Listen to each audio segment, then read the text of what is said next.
Hello, everyone. This is News Now from the Belmont Journal, and we are joined by Joanna Tzouvelis of the Belmont Citizen-Herald for our regular weekly update on the news in Belmont. And I'm your host, Mike Crowley. So welcome back, Joanna. Oh, thank you.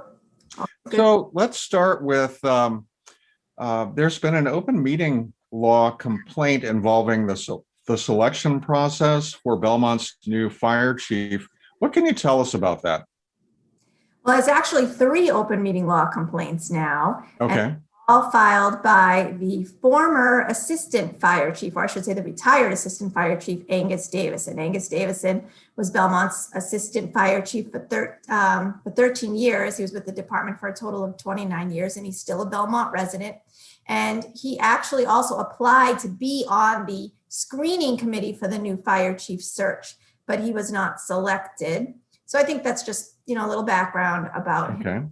But he is filing these open meeting law complaints because he said they are, that's what they are. And the town needs to abide by the open meeting law. And as a resident, he just doesn't want to see these violations. So he is pursuing them. He plans to pursue them to the very end with the Attorney General. So the town has responded to all of these open meeting law complaints through the town council, George Hall. And the next step would be that if he's not satisfied with how the town has responded through their town council, then he will continue to pursue it further with the Attorney General. And I'm not sure what happens in the end. I think it's basically, on the record, the town, it'll be up to the Attorney General if the town did make these violations. So let me just explain what they are. Okay, that sounds good. The first one is against the fire chief screening committee over how the interview questions were drafted. They were drafted in executive session, which is not a public open session. And according to Angus, the police chief screening committee did not draft the questions that way. They drafted their questions in an open public session. So he believes that is a violation of the open meeting law. And the second one is that the finalists for the fire chief were interviewed in closed session by each of the select board members privately before they were even announced as finalists. So the town has conducted private interviews with finalists for positions such as town administrator and police chief in the past. But according to Angus, the finalists in this case were not yet announced, but the finalists in those other situations were announced. So it's okay. Interesting. We'll see how the Attorney General, what the Attorney General is. Joanna, do we have any explanation from the town as to procedurally why the selection process was handled the way that it was? Well, the person on the fire chief screening committee that made that decision to draft the questions, his reasoning was, and to draft them in a closed session, his reasoning was that the candidates shouldn't know the questions ahead of time. So if you draft the questions in a public session, then the candidates would have an idea of what they are. And it's possible that some candidates would and some candidates wouldn't, and that's not fair. Okay. Again, what is the open meeting law, and what will the Attorney General's opinion be on that? And as far as the way the town has interviewed candidates privately in the past, yes, that is true. But again, if the finalists weren't officially announced publicly and then you interviewed them in closed session, I'm not sure how the Attorney General would rule on that either. So it's really up to her office there. But there is a complaint, and this is also, I believe, a valid complaint. The third complaint is that the minutes from the public interview session, which is like the 3 finalists were interviewed publicly, and then they made their final decision on who they chose at the end.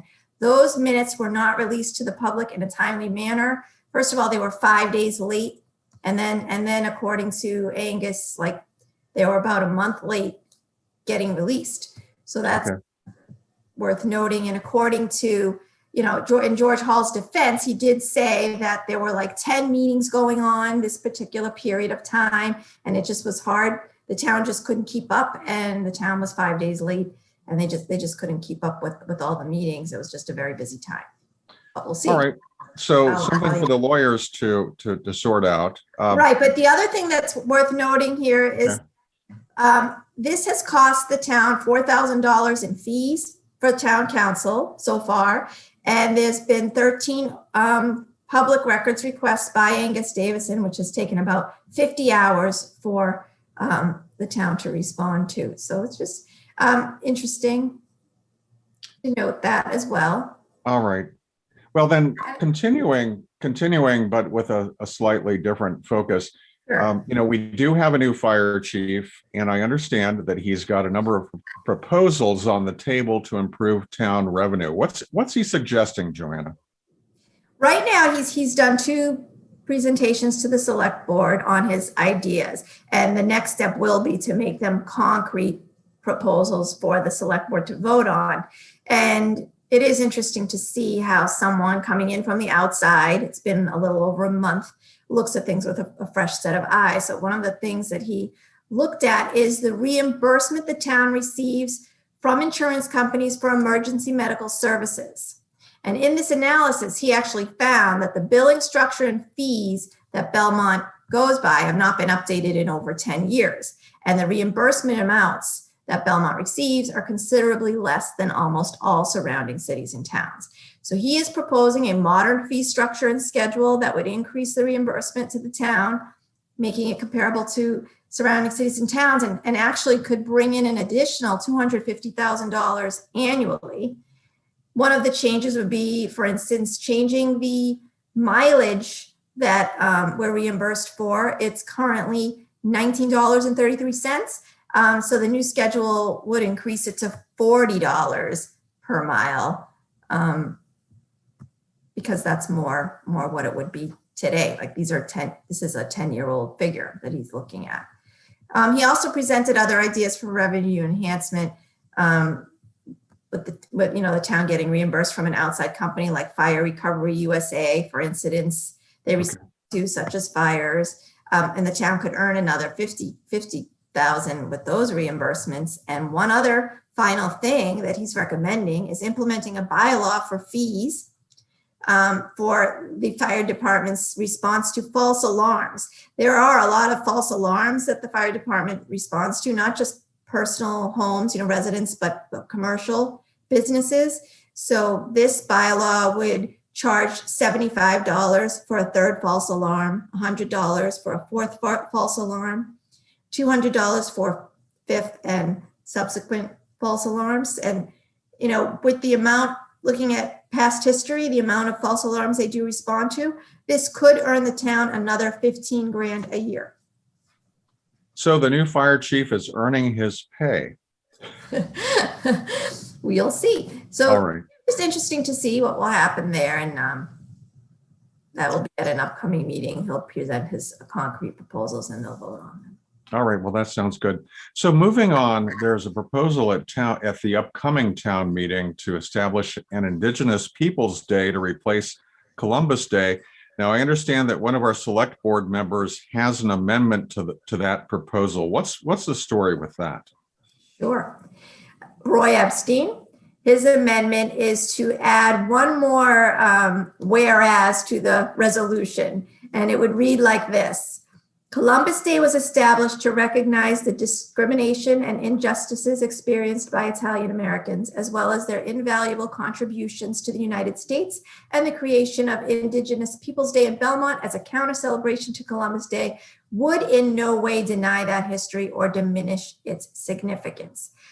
The debate, Michael, which will be, again, this will be very heavily debated at town meeting on May 5th, is really, you're changing the holiday, but what about Italian heritage is basically our argument. And a lot of people, including former select board member Angelo Ferenzi, who now lives in Winchester, he was allowed to speak at the select board meeting Monday night and said, a lot of what they're saying about Columbus isn't true. So this is going to be very, very heavily debated.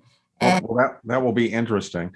A lot of Italians, not all Italians, because there was a member of the public, actually a Belmont resident, Stephanie Crement, spoke at Monday night's select board meeting as well, saying she's Italian, but she still thinks that Columbus Day should not have, the name should change to Indigenous Peoples Day, and we should not be celebrating this man anymore.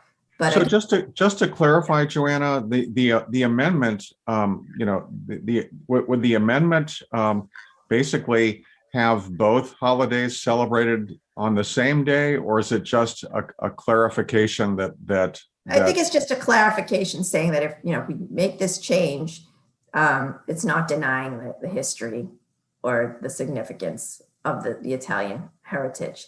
I see. Mark Polillo, our newest select board member, doesn't know how he will vote yet, but he also thinks, we should not forget the Italian heritage. But then there's an argument that Italian heritage is celebrated in November. They have their own special days.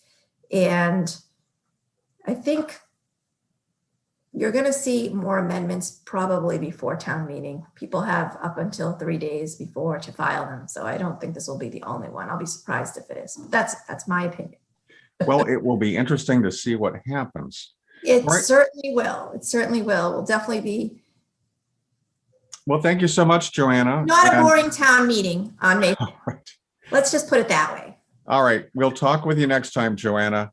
You can find more news from the Belmont Citizen-Herald at belmont.wickedlocal.com. You've been watching the Belmont Journal's News Now. I'm Mike Crowley, and we will see you next time. Thank you, Michael. Thank you.